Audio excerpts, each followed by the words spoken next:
I mean, I think that's a great point, the overwhelming amount of data, and just the whole ecosystem is so much more complex, and it's getting more complex every day. And there's so many wonderful partners who potentially can help us maximize revenue, but just sort of managing all of those opportunities is really a challenge for a big media company. There's fragmentation, there's so many more buyers and sellers and sources of measurement, distributors, personalization of the ads, just a very complex ecosystem. So, partners that can bring some efficiency into these processes, take some of the work off of our hands are really valuable. And I mean, I always say our head of digital ad ops is the toughest job in the company.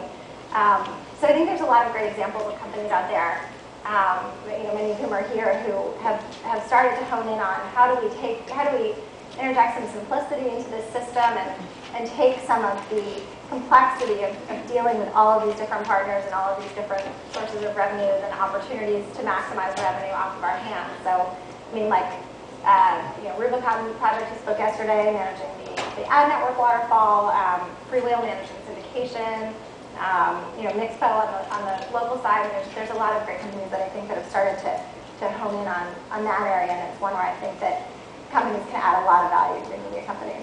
Well, I think that's a really interesting point that you make, and I think one of the things that'd be useful for the audience is to talk about some of the engagements that you've had with private companies and where you've had successful sort of engagements. So maybe moving from some of the macro themes that we touched on to a little bit more closer to home with the startups.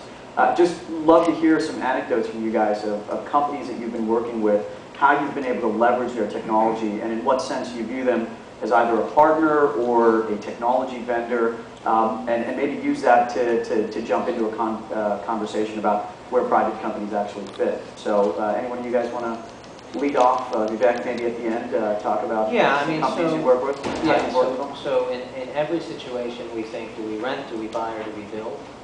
And generally we rent, and it's usually technology where we feel like if we owned it, we wouldn't improve upon it. It wouldn't be a competitive advantage. And in fact, it benefits from having lots of people renting it, right? So ad serving is probably the best example, right? We're fine in the environment we're in. Whether you're DoubleClick Atlas, they provide ad serving. There are benefits that come to having lots of publishers involved. Where we buy, and thinking of 2 acquisitions we've done in the last few years, we bought golf.com and fannation.com. In both instances, they brought stuff either we didn't have at the time or accelerated the position we wanted to be in. So golf is a great vertical.